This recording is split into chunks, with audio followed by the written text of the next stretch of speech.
2014లో నేను ఒక పార్టీ ప్రారంభించినప్పుడు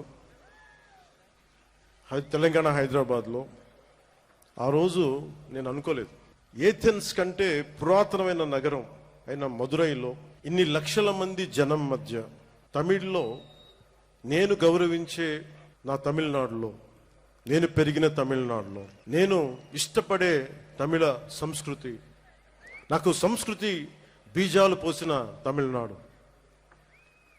తమిళ్ భాష, వీటన్నిటిలో నేను ఒకరోజు ఇక్కడికి వచ్చి ఎంతమంది గురువుల మధ్య, ఇంత పెద్ద హిందూ మున్నని పెద్దల మధ్య, ఇన్ని లక్షల మంది ప్రజల మధ్య నేను ఇలాంటి రోజు ఒకటి వస్తుందని నేను ఎప్పుడు ఊహించలేదు. ఆ సభ ప్రారంభించినప్పుడు నేను నాకు ఇష్టమైన ఒక తెలుగు కవి ఆయన చదివాను.